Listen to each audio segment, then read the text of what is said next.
Professor Basotti, hoje vamos dar sequência aos nossos estudos sobre sentimentos e emoções, mas deixando claro, professor, que sentimentos e emoções numa perspectiva da Bíblia, né? Isso.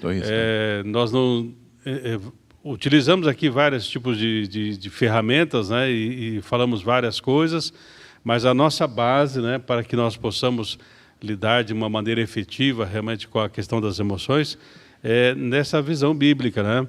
E hoje nós vamos falar de algo que é muito, infelizmente, comum, né? Comum, presente em nossas vidas. Presente aí no nossos dias, não só no Brasil, no mundo inteiro, tal, que é ansiedade, né? Ansiedade. Eu procurei definições de ansiedade, existem muitas definições, e eu vou apresentar uma aqui, porque o nosso tempo é muito pequeno, né, pastor? E é um tema muito amplo, inclusive nós vamos dividi-lo em duas partes. Sim. Hoje é a primeira parte de nosso tema. E eu encontrei uma definição aqui que foi a que mais me agradou. Diz assim: ansiedade, estado emocional caracterizado por excessiva preocupação em relação com algum acontecimento futuro. Então, eu vejo que a ansiedade, ela tem duas marcas. A primeira é a preocupação excessiva com alguma coisa. Sim. E essa alguma coisa é algo em relação ao futuro, é algo que está para acontecer. Certo. E esse está para acontecer, em termos de tempo, pode ser algo que está para acontecer imediatamente. Por exemplo, eu já tive a experiência de estar no avião e tem uma turbulência. Certo. Isso cria uma ansiedade. Né?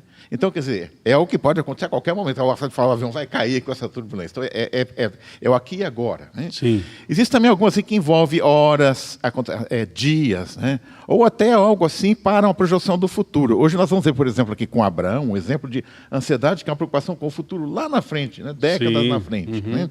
Então, quanto ao tempo você tem, desde fração de segundos até um tempo muito longo. A ansiedade também varia na intensidade. Né? Há, inclusive, uma forma de ansiedade que é chamada de crise de pânico, né? Onde o indivíduo tem um estado de ansiedade extremamente intenso e ele sofre muito. É como se o mundo estivesse acabando, ele estivesse no meio de um terremoto, de um incêndio. Né? E nós temos também, as situações de ansiedade também são muito heterogêneas, né, pastor? Sim. Inclusive, nós vamos dividir em duas categorias a ansiedade no nosso estudo para facilitar. Hoje, neste domingo, nós vamos nos prender mais àquela ansiedade que nós mesmos criamos. Certo. E no domingo que vem, aquela ansiedade que não é culpa nossa. Você está em um local e cria-se uma situação, você não tem nada a ver com aquilo. Vamos por uma guerra, uma revolução, um incêndio. Né? E você acaba se envolvendo com aquilo. Então vamos separar. Né? Uma pandemia, por exemplo. Né? Aliás, já que o senhor falou em pandemia, né? Nós vamos fazer uma separação didática aqui. Aquelas que nós criamos, aquelas que o mundo cria. Mas o que você tem também são situações mistas. Né? Muitas vezes está num processo de ansiedade, parte foi o problema que ele criou e parte foi outras pessoas que criaram. Ele está numa briga na família lá. Então ele também não tem 100% de razão, está gerando ansiedade nele. Sim. Ele tem metade, 80%. Então há situações também que é metade lá, metade de cá, digamos assim. Né? Mas nós vamos, após essa definição de ansiedade, eu fiz uma lista de sintomas aqui. Certo. E deu 30 sintomas, né? Eu vou até apresentar aqui. Seria estado de apreensão, inquietação e tensão, medo de morrer, medo de perder o controle, medo de enlouquecer. Podemos acrescentar o que eu não pus aqui, medo de morrer de Covid também aqui.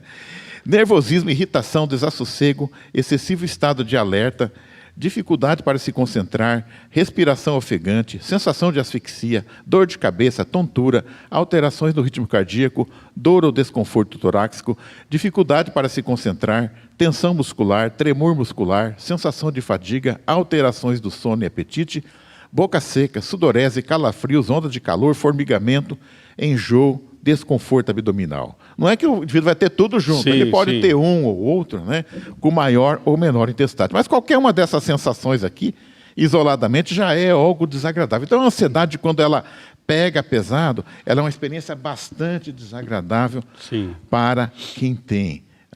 E também nós temos aquela ansiedade que ela é até saudável. Veja bem, temos que lembrar o seguinte também. A pessoa ser tranquila demais pode ser até perigoso. Para a pessoa aqui com esse trânsito de Maringá, se ela for muito tranquila, descuidada, pode morrer atropelada. Então, um certo grau de expectativa, de cuidado, também não faz mal para ninguém. Né, com certeza. Então, deixando claro isso, né, que de acordo, né, com o conceito apresentado, a ansiedade ela é preocupação excessiva. Né? Então, destacando bem a expressão excessiva, porque a Bíblia até usa a expressão bíblica não fiqueis ansiosos acerca de coisa alguma, mas faça conhecido através da oração. Então, a Bíblia é bem sábia nos seus ensinamentos, porque a ansiedade, né, um grau de ansiedade faz parte da nossa vida. Ou seja, eu não posso tirar totalmente a ansiedade da vida. Tanto é que, como o senhor colocou, a pessoa está para atravessar a rua, né? E aí ela até olha um pouco lá, o carro está um pouquinho longe, mas quando ela está quase para chegar do outro lado, ela dá aquela corridinha. Isso. A gente corre mais devagar, mas a gente dá aquela corridinha também, né? Mas por que isso? Isso é uma ansiedade. De preservação da vida e tal. Você vê lá um animal peçonhento, você tem, né, aquele baque ali, você não vai pôr a mão lá. Então, isso aí é uma questão de preservação. O problema, né, professor, como o senhor apresentou, é quando isso se torna excessivo. Exatamente. Existem aquelas situações também, vamos imaginar uma pessoa está com o filho fora de casa, num outro país, há 3, 4 anos, ele está retornando, ou vai ter um casamento na família, ou um batizado, ou uma formatura. Então, existe aquele tipo de ansiedade que é até saudável, que é até natural, quer dizer, um acontecimento. É uma expectativa, né? Uma expectativa, exatamente. Mas a ansiedade que nós vamos tratar aqui é aquela que faz a gente sofrer, digamos assim. Com certeza. E aí nós começamos com Jesus. E nós vamos hoje, então, abordar mais aquela ansiedade que nós criamos, digamos assim. Então, no Sermão da Montanha, quem quer nos acompanhar aqui, Mateus capítulo 6, nós vamos ler apenas 2 versículos para começar. Jesus diz assim: por isso vos digo, não andeis ansiosos quanto à vossa vida, pelo que haveis de comer, pelo que haveis de beber, nem quanto ao vosso corpo, pelo que haveis de vestir. Não é a vida mais do que o mantimento e o corpo mais do que a vestimenta? Olhai as aves do céu, que não semeiam, nem cegam, nem ajuntam em celeiros, e vosso Pai Celestial as alimenta. Não tendes vós muito mais valor do que elas?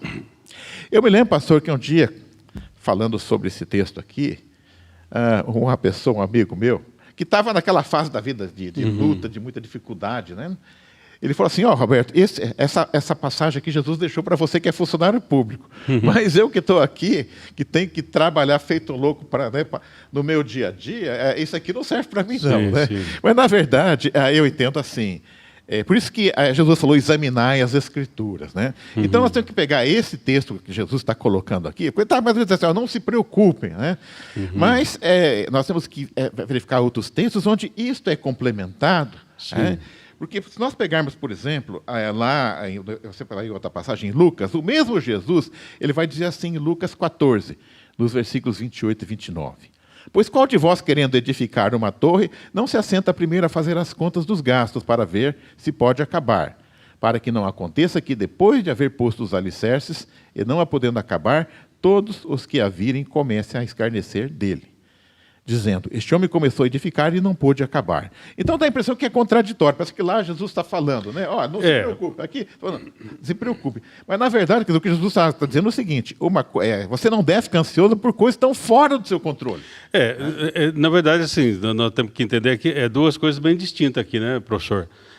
Então, primeiro, o texto que o senhor colocou de Mateus, então, na expressão aí, não estejais ansiosos. Isso. Né? Não fique com essa preocupação excessiva. E todas aqui, nessa tradução, né, que o senhor apresentou, fala assim: o que haveis, né, de comer, o que haveis de beber, quer dizer, o que está lá na frente. Né? E é interessante, professor, como a Bíblia ela tem uma atualidade impressionante.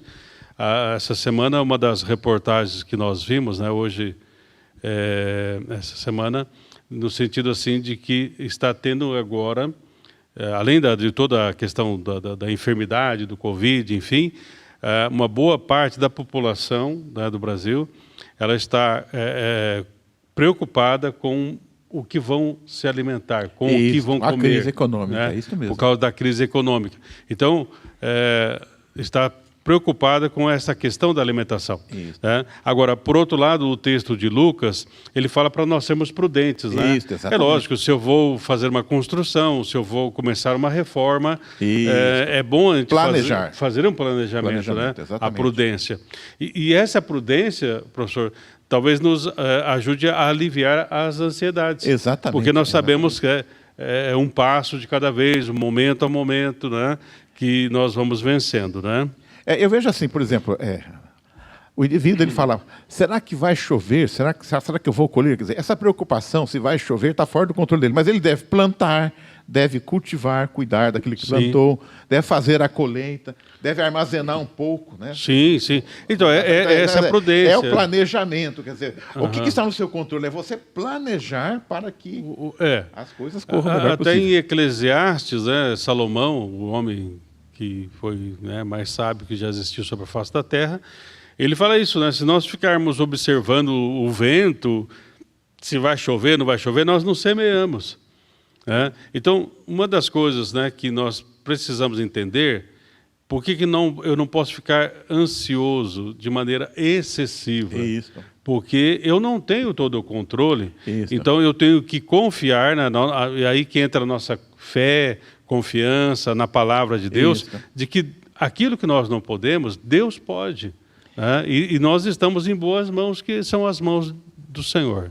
Porque Jesus aqui também, nesse mesmo texto que ele fala das aves do céu, do lírio dos campos, ele vai assim no versículo 34, continua, ele vai dizer assim, não vos inquieteis, pois, pelo dia de amanhã, porque o dia de amanhã cuidará de si mesmo, basta cada dia o seu mal. Ou seja, se preocupa com aquilo que é o seu dia a dia. Isso. E deixe para Deus se o sol vai sair amanhã, se as nuvens vão estar lá no lugar, isso está fora do seu controle. Com certeza. E aí a gente vê, né, por exemplo, né, ainda no texto aí agora o versículo 27, Mateus 6, 27, né, que Jesus fala que por mais preocupado que você esteja, tal, ou cuidadoso, ele usa a expressão aqui, isso não acrescenta nenhum côvado à sua estatura. Ou seja, isso, você não vai crescer com isso. Não vai crescer, exatamente. Né? E, na verdade, isso vai fazer mal. Então, por isso que a Bíblia nos orienta a não ficarmos ansiosos, né? E exercitarmos a nossa fé.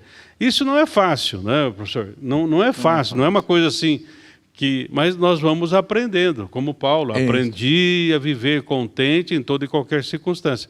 Então, Paulo passou por circunstâncias de ansiedade. Ele falou, olha, eu tive fome, né? Eu fui castigado, eu fiquei desamparado, enfim, várias coisas que causam ansiedade.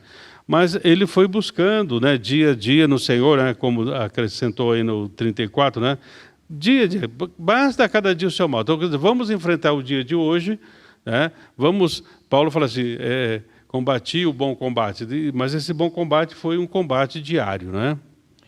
Pastor, eu acho que aqui eu vou dar um testemunho, não é testemunho, é testemunho, tá? Assim, de como você pode criar uma situação de ansiedade do nada. Com certeza. Na metade dos anos 80, eu tive meu primeiro carro, que era um Chevette Hatch. Em 85, era um carro assim de ponta, era um carrão, né? E aí apareceu um indivíduo de um consórcio, e nessa época tinha o plano cruzado, e você não comprava carro, assim, não tinha carro, você tinha que pagar um pedágio lá por fora. Isso, um ágio lá e tal. E aí o cara chegou, era um Fiat Prêmio, era um lançamento e tal, e já tinha, você apertava um botãozinho e o vidro fazia assim, né? E o cara falou, você me dá esse Chevette aí, e você fica com esse carro zero aí, né? Em vez de pagar o pedágio, eu dava para ele o meu Chevette. E você entra no carro zero sem pagar nada. Na verdade, era um consórcio em 60 meses, ou seja, 5 anos. Né? Bom, já sabe o que vai acontecer, né? Aí o que aconteceu, pastor? Só depois que eu comecei a pagar a prestação, eu vi que era muito pesado aquilo. E aí, quer dizer, de repente, aquele prazer de entrar no carro é o consumismo. Eu estava em paz, né? Aí, lá pelos 2 anos e meio de pagando o carro, eu decidi vender o carro. Aí eu vi que a minha dívida com o consórcio era maior porque o carro tinha desvalorizado. Então, se eu quisesse passar o carro, eu tinha que pagar. Você paga para ficar com o Pagar carro. para alguém ficar com o carro. Ou seja, pastor, foi 1 minuto de prazer e 5 anos de ansiedade. De ansiedade. Quer dizer, eu estava em paz com o meu carrinho, né? E aí eu falava, puxa, quando eu tinha aquele carrinho, né, eu estava tão tranquilo, chegava no final do mês, sobrava um dinheirinho e tal. E você fica ali, quer dizer, foram 5 anos, né? E eu não podia fazer. Eu tinha um avalista que era um amigo meu, então se eu não pagasse o carro, né, o consórcio ia acionar. Então, veja bem, então você cria um problema. Né, por causa do quê? Por causa de uma vaidade, de um momento de fraqueza. Sim. Eu acho que nós hoje também, é lógico que existe uma crise aí, mas muitas pessoas estão em dificuldade, porque compraram coisas que não precisavam por um preço que não podia. Foi o meu caso. Sim. Foi eu caí só uma vez também, pastor. Não, com certeza, professor.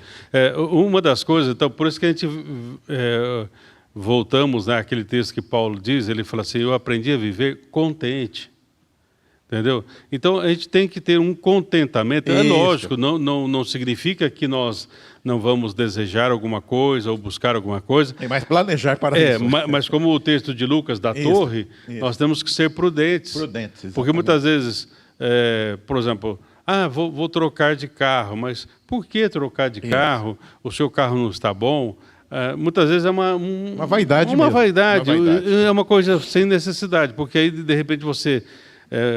acontece, né? O exemplo, você coloca o seu carro lá e depois ainda tem que pagar mais lá 12 prestação, 24, né?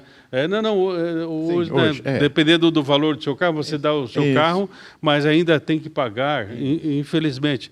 A gente vê hoje muitas pessoas tentando se livrar aí de certas prestações de carro, vendendo carro, enfim, né? Então, mas tudo isso aí por quê? Uma preocupação excessiva com o futuro, como que vai ser, como que não vai ser, né?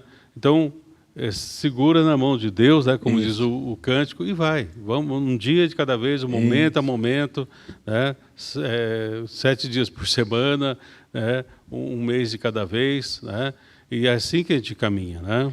Bom, eu estava tranquilo, criei uma tempestade na minha vida. Mas nós temos aqui um personagem na Bíblia, pastor, que criou uma tempestade maior que a minha ainda, que é um cara chamado Jonas, né? Jonas. Bom, vamos aqui então contextualizar. Então aqui vamos para o nosso primeiro exemplo, após os ensinamentos de Jesus, né? Nós vamos aqui então para alguns exemplos de alguém que criou situações de ansiedade, né? Ele não comprou aqui um Fiat Premio, o Jonas, mas fez uma coisa até pior, como nós veremos aqui. Então, na verdade, Deus havia se apresentado a Jonas, né? E pedido para que Jonas se tornasse o primeiro profeta judeu para não-judeus, porque os ninivitas são os assírios, né?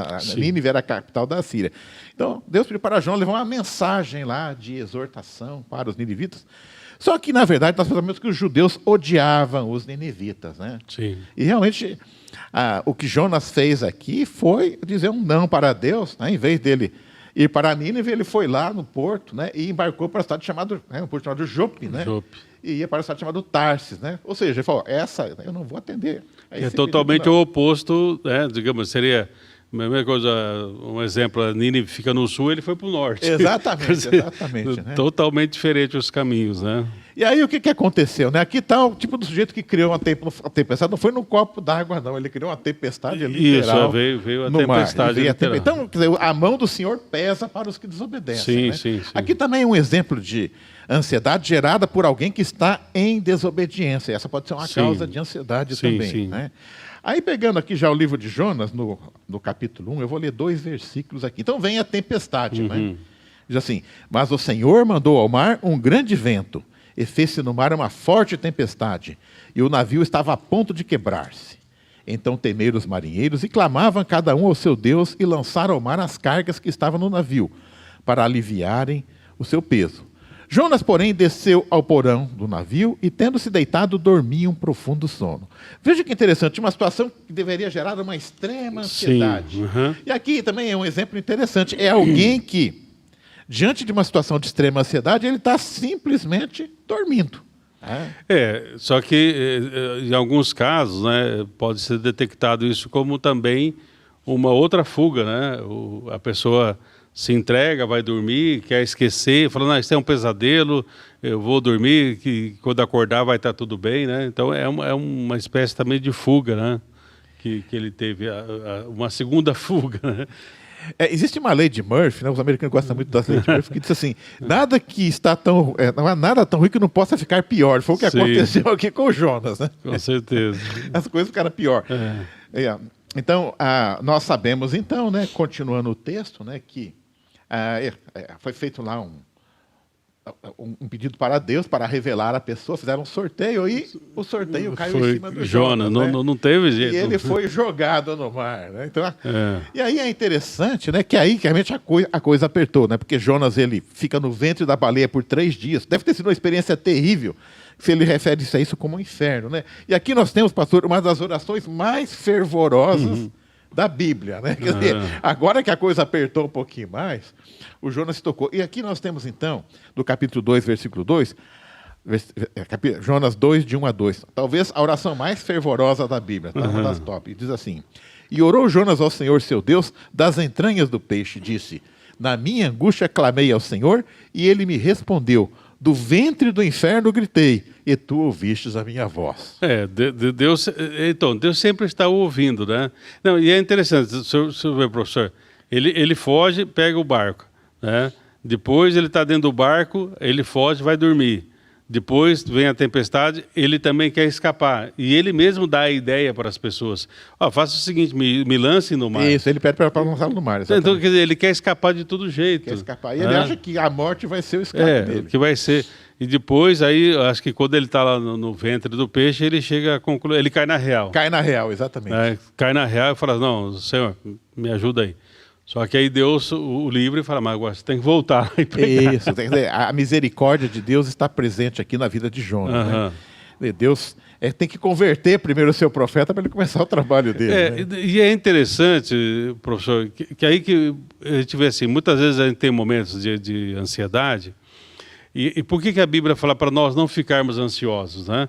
Porque a ansiedade é uma falta de convicção, de fé. Né? Então, por isso nós precisamos acreditar que o Senhor tem cuidado de nós. Né? Então, Jonas, né, no caso aqui, eu já estou trocando, né? Eu fiquei ansioso, troquei Jó por Jonas. Mas Jonas, ele tinha todo esse problema, ele estava fugindo do Senhor e coisa e tal, mas uma coisa, ele confiava e ele tinha convicção do poder de Deus. Por que ele não queria pregar? Porque ele sabia que aquelas pessoas iriam ser convertidas pelo poder de Deus. Ele sabia disso. É rebeldia, né? Ele não queria o bem porque era inimigo deles. Era inimigo deles, isso mesmo. Então ele falou assim, não, é impossível, eles não podem ter o mesmo Deus que eu. Eles não podem ter a mesma bênção que eu. Né? Então ele tinha certeza de que se ele pregasse, o poder de Deus se manifestaria na vida deles. Então, olha, só que hoje, muitas vezes a nossa ansiedade é que nós não confiamos que esse poder de Deus pode agir nas nossas vidas hoje. Então, no caso de Jonas, a causa da ansiedade dele era um distanciamento de Deus. Distanciamento de Deus. Quando a coisa apertou, ele se voltou para... Aí ele se volta para Deus. Aí ele aquieta o coração. Né? E aí, então, Deus vai trabalhando. Né? Então, sempre lembrando, né, professor, que isso é processo. Né? Não tem uma palavra mágica, não tem, né, faça isso que dê certo. Tem muitos livros aí de autoajuda, né? 12 passos para isso, 15 passos para aquilo, dá meia volta, uma cuspidinha para trás e vai. Enfim, não tem fórmula mágica. Mas a Bíblia nos fala assim, confiemos em Deus e Ele vai nos ajudar em todos os momentos. Pastor, quando eu falava aqui, eu estava me lembrando, alguns anos atrás eu fui no retiro espiritual da igreja. E é interessante, eu vi que o que aconteceu comigo aconteceu com todos. Né? Então, já no período, você está no trabalho, está cheio de ansiedades, né? Aí você chega lá. Então, eu notei que, assim, no nosso primeiro encontro do café da manhã, os assuntos eram aqueles do dia a dia, é a política, é a crise, é trabalho, né? No segundo dia já estava misturado, assim, era a Bíblia com outras coisas. No terceiro dia, todo mundo só falando da palavra, das suas experiências. Ou seja, aquele retiro foi para mim como se fosse... Ele retirou, quer dizer... Então, eu acho que muitas vezes nós precisamos também dar um tempo, né, pastor? Como é bom, às vezes, você está naquela correria e tal, de repente aparece um retiro, você vai lá, você volta realmente com a pilha recarregada. Recarregada, né? Porque a ansiedade do dia a dia, ela tira a nossa energia. É. Então, além de... Por que assim, a ansiedade ela tira essa energia? Porque nós, naquele momento de ansiedade, deixamos de confiar em Deus, como a gente já comentou aqui, professor, né? E aí tem um autor, que é o Henry Nouwen. Henry Nouwen, ele fala o seguinte, né? O livrinho dele chama Espaço para Deus. Nós temos que sempre abrir espaços para Deus. Tem um momento de ansiedade, abra o espaço para Deus trabalhar ali. Tem um momento de depressão, abra o espaço para Deus atuar. Nós falamos já do luto, né? Que é uma luta, né? Então, está passando por um momento do luto, abra um espaço para Deus. E aí, nesse texto, professor, que me chamou muita atenção, e eu gravei, assim, é que ele fala, por exemplo, a palavra preocupação, né? Alguns até falam assim, o que é preocupação? É uma pré-ocupação, né? Você já está se preocupando antecipadamente, né? Mas aí ele trabalha muito a questão da palavra, da etimologia da palavra. A palavra preocupação no grego, ela é a junção de duas palavras. E aí nós poderíamos traduzir literalmente, professor, a palavra preocupação do grego como mente dividida. E realmente isso, né? Quando a pessoa está preocupada, ela fica ensimesmada. Aí ela fica assim, como é que vai ser amanhã? Quer dizer, ela está no hoje, mas preocupando com amanhã. Tira a força da energia então a mente vai ficar dividida. E a Bíblia diz, reino dividido não subsiste. Exatamente. Né? Então, esse foi o nosso primeiro exemplo, Jonas. Aí temos um outro exemplo interessante também, que é o de Jacó. Aqui sim, é o cara que armou para cima dele mesmo. Quer dizer, a ansiedade aqui é gerada por uma forma de agir realmente totalmente errônea, né? Sim. Para entender aqui o episódio que vamos contar agora, que está em Gênesis 32, nós temos que voltar então ao avô de Jacó, que foi Abrão. Deus apareceu a Abrão, prometeu para ele, né, que ele haveria através dele assim, uma bênção muito grande, né? E essa bênção era dada para o primogênito. Tanto é que passou de Abrão para seu filho Isaac. E Isaac deveria passar para Esaú, que era o primogênito, né? Mas o Jacó passou a perna no irmão. Ele era 2 minutos mais velho, mas era mais velho, né? Isso. Bom, o Esaú, quando percebeu que o Jacó tinha roubado a benção dele, Esaú queria matá-lo, aí o Jacó teve que fugir. Então, veja, uma situação de ansiedade. Você tem alguém querendo matar você, é uma situação de ansiedade. Mas quem gerou a situação foi o Jacó, que passou a maneira de proceder. Aí ele foge lá, vai trabalhar com o Labão, né? O Labão acaba virando o sogro dele, aí ele arruma confusão lá, tá fugindo, os cunhados vêm atrás dele também, o sogro, né? Ainda bem que Deus dá uma força, porque se deixasse correr, ele tinha matado, o Labão tinha matado o genro dele, né? E aí ele, na verdade, retornando agora para o seu local de origem, ele sabe que o seu irmão está esperando ele lá, sedento de vingança. E até pelo texto bíblico dá a impressão que Esaú está vindo ao encontro. Exatamente. Ele não está esperando, ele está vindo. Esperando. Aí que cria mais ansiedade. Ele fala, por que ele está vindo? É o meu encontro aqui, né? E o interessante é que em Gênesis 32, lá, quando fala que está vindo, fala assim, ó, vem para encontrar-te e 400 homens. Eu vejo nesse número 400 um símbolo numérico pesado, porque é 10 vezes 40. 400 na Bíblia é sempre coisa pesada. 400 anos do povo de Israel no deserto, 400 anos sem profecia entre o final do Antigo Testamento e o Novo Testamento. Sempre que isso me aparece, é um negócio... O negócio coisa pesada. A chapa está esquentando. Aqui. Então ele toma... Então aqui diz assim, ó, no Gênesis 32. Então Jacó temeu muito e angustiou-se, e repartiu o povo que com ele estava, e as ovelhas, e as vacas, e os camelos, em 2 bandos, porque dizia, se Esaú vier a um bando e o ferir, o outro bando escapará. Ou seja, ele traça uma estratégia de sobrevivência. Divide, né, os seus bens e sua família, que era numerosa. Tinha 4 esposas, 12 filhos. Né? Então ele divide. Aí também diz assim o texto, e tomou um presente e deu aos seus servos e disse, quando Esaú te perguntar de quem és, então dirás, são de teu servo Jacó, presente que envia o meu senhor a Esaú. Ou seja, ele manda na frente mensageiro, vai acalmando o homem lá. Ele vem com 400 homens armados. Alguma coisa, né? E se for realmente dar a lógica aqui, quer dizer, 400 homens armados, não ia sobrar nada aqui. Ele seria moídos, né?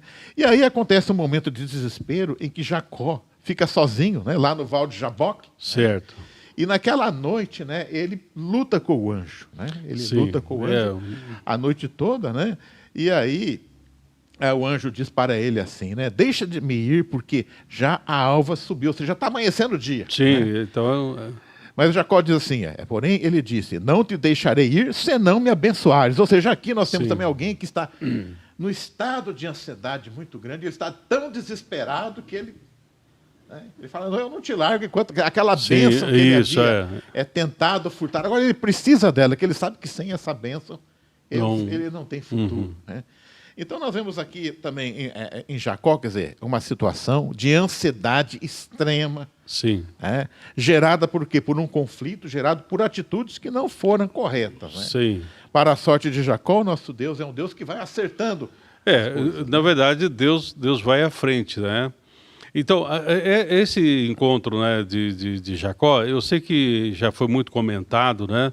Mas sempre o que me chama a atenção aqui, professor, então, é assim, tem um problema, então vá para a presença de Deus. Ele foi para a presença de Deus. Desesperadamente aqui na luta com o anjo. Então, quer dizer, eu creio assim que, assim, na minha interpretação, como Esaú está vindo com esse grande número de pessoas, talvez haveria alguma intenção dele, talvez amedrontar realmente o irmão e mostrar ali quem manda, que agora, né, talvez alguma coisa, ou algum resquício também do passado viria à tona ali.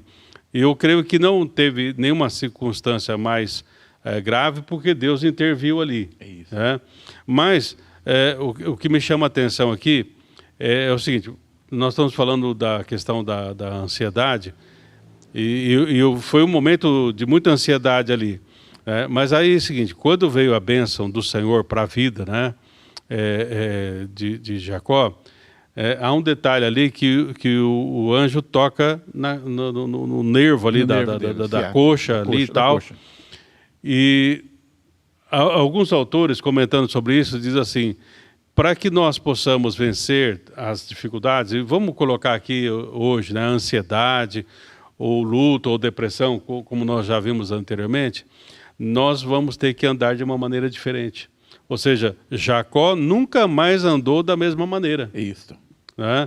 Então, por quê? Porque houve um toque ali, né? Então, nós temos que ter esse toque de Deus para nós andarmos de maneira diferente nesse mundo. Porque senão, nós seremos tragados por esse sistema maligno, essa máquina maligna que muitas vezes quer tirar de nós a paz, a alegria e nos afastar do amor de Deus, né? Então, pastor, em Jacó nós vemos então alguém que gerou uma situação de extrema ansiedade, mas pelos seus procedimentos. Sim, né? sim, então... E aí nós vamos então para o nosso terceiro exemplo agora, que é Abrão, que é o avô de Jacó. Sim. Aqui então, veja bem, nós tivemos assim, primeiro Jesus orientando para a gente não ficar sobrecarregado com ansiedades desnecessárias. Sim. Né? Nós tivemos aqui o exemplo de Jonas, que já a tempestade é algo que vai acontecer imediatamente. Sim. Aqui com Jacó demorou um pouco mais, quer dizer, foi ainda no dia seguinte. Né? Porque ele passa a noite lutando com o anjo. Então é aquilo que vai ser para o dia seguinte. E agora aqui com Abraão é algo já assim para os próximos anos, aquela ansiedade mais a longo prazo. Só lembrando, né, professor, que nós estamos citando esses personagens bíblicos, né, para que a pessoa que nos assiste perceba isso. Nós estamos com Deus, assim como Abraão, o Isaac, Jacó, Jonas, né, enfim, mas nós estamos sujeitos a estas emoções. Sim. E nós precisamos do Senhor para não sermos controlados pelas emoções. Né? Então, eles aprenderam, né, a andar com Deus e a confiar em Deus, e é isso que nós precisamos para vencermos hoje a ansiedade. Né? Bom, então, só lembrando, lá em Gênesis capítulo 12, Deus apareceu a Abrão, fez a promessa de uma grande nação para ele, mas ele já era idoso quando Deus fez a promessa, os anos foram passando. Né? Sim. E foi brotando ele uma ansiedade, uma preocupação, mas como é que vai ser isto? Né? Eu não tenho filho, né? Já sou um homem idoso. Né? E aí, aqui em Gênesis capítulo 15, vamos ler apenas os 6 primeiros versículos. Diz assim: veio a palavra do Senhor a Abraão em visão, dizendo: não temas, eu sou o teu escudo. Essa palavra não temas, pastor, aqui, eu entendo que é mais no sentido de não te preocupes aqui, se não temas. Não te preocupes, né? Ó, eu sou o teu escudo, o teu grandíssimo galardão. Disse Abraão, Senhor Deus, que me has de dar, pois ando sem filhos, e o mordomo da minha casa é o Damasceno Eliezer? Disse mais ainda, eis que não me tens dado filho, eis que um nascido da minha casa será meu herdeiro. Eis que veio a palavra do Senhor dizendo, este não será teu herdeiro, mas aquele que das tuas entranhas sair, este será teu herdeiro. Então o levou para fora e disse, olha agora para os céus e conta as estrelas, se as pode contar. E disse, assim será a tua descendência. E creu ele no Senhor, e imputou-lhe isto por justiça. Então eu vejo aqui que a fé de Abraão tinha encolhido também, porque Sim. Deus falou, vou te dar uma grande nação. E olha o papo dele aqui. Quer dizer então que o meu servo aqui, né, vai ser o filho do meu servo. De grande nação já estava ali, praticamente sim. pegando ali um filho adotivo, digamos assim. Certo. Então eu vejo que aqui essa ansiedade de Abraão está ligada aqui a um fraquejar da fé dele. Sabemos que Abraão é um exemplo de fé, mas essa fé vai ser construída ao longo dos anos. Essa fé vai se tornar muito forte. Lá naquele episódio, quando Deus vai pedir para ele sacrificar o filho dele. Lá, Certo. Mas aqui ainda ele tem uma fé vacilante. Tanto é que, apesar dele ouvir esses conselhos do Senhor, ele ainda vai ter um filho com a serva, que vai ser uma fonte de problemas e novas ansiedades para ele. Né? Sim. Então eu vejo que aqui, no caso de Abraão, quer dizer, qual é o problema? É uma ansiedade gerada por uma falta de fé nas promessas de Deus. Certo. Ainda que ele seja um modelo de fé para nós, ainda nesse momento ele estava com a fé muito vacilante. Então, mas ele é um modelo de fé, professor. Eu sempre defendo essa tese, né? Que Abraão, ele não nasceu pai da fé, né? Porque ele é colocado na Bíblia como pai da fé. Ele não nasceu. Mas ele aprendeu a viver e a andar pela fé. Né? Então, isso é possível para nós. Então, o exemplo que eu vejo de Abraão como pai da fé é o exemplo de que nós podemos nos tornar homens e mulheres de fé nesses dias, mesmo tendo algumas dúvidas, alguns receios, alguns momentos de ansiedade que podemos passar, mas vamos utilizar cada uma dessas situações para aprendermos a andar pela fé. E como o apóstolo Paulo diz, né? Então nós vamos ter o contentamento em Deus. Né? Exatamente. Eu vejo aqui em Abraão também, quer dizer, ele acabou nessa fraqueza pagando um preço alto, porque como Deus falou das suas entranhas, na hora que ofereceu lá a serva, lá, ele achou que seria a serva, né? Mas depois ele teve que mandar aquele filho embora, porque havia briga, né, da mulher dele com a serva. Então, quer dizer, ele trocou a ansiedade dele por um problema bem maior, digamos assim, depois. Com certeza. E nós aprendemos aqui, então, que nós temos que confiar nas promessas do Senhor. Então, para ver que um momento da ansiedade precisa ser tratado, né, com oração, o retiro, né? Talvez muitas vezes nós temos que buscar a Deus lá no nosso quarto, enfim, né, orando, tal, porque a ansiedade, que é uma preocupação excessiva com determinada coisa ou em relação ao futuro, pode nos fazer tomar decisões erradas. É isso. E aí você vai ficar aquilo que você pensou que era um prêmio. Um prêmio. O prêmio que era o carro lá, o Fiat Prêmio, passou a ser realmente um pesadelo. Isso, exatamente, pastor. Mas, pastor, já encerrando a minha parte, eu gostaria assim de lembrar uma passagem que Jesus enfatiza muito. Ele diz assim, no mundo tereis aflições. Né? Mas temos que entender também que quando Jesus diz isso, quer dizer, nós vamos ter aquelas aflições, coisas que estão fora do nosso controle. Mas ele também nos orienta, não entra em aflição por conta própria. O mundo já te dá muitas aflições, então não precisa criar as suas próprias também. Né?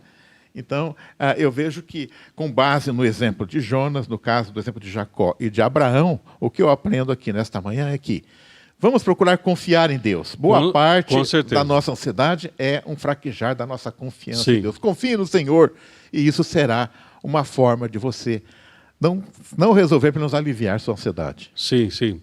E lembrando, né, muitas vezes nós vamos, né, tá com algum problema físico, tal, você vai ao médico, né, professor? Aí o médico ele receita lá um antibiótico, né? O negócio tá meio... Aí ele fala assim, você tem que tomar de 8 em 8 horas ou de 12 em 12 horas durante uma semana, né? E né, a gente vai lá, adquire o remédio e segue certinho essa orientação. Para a ansiedade, meu irmão, tome doses diárias de oração, leitura da palavra de Deus, converse com irmãos maduros na fé e dessa maneira você vai aprender a lidar também com a ansiedade. Amém.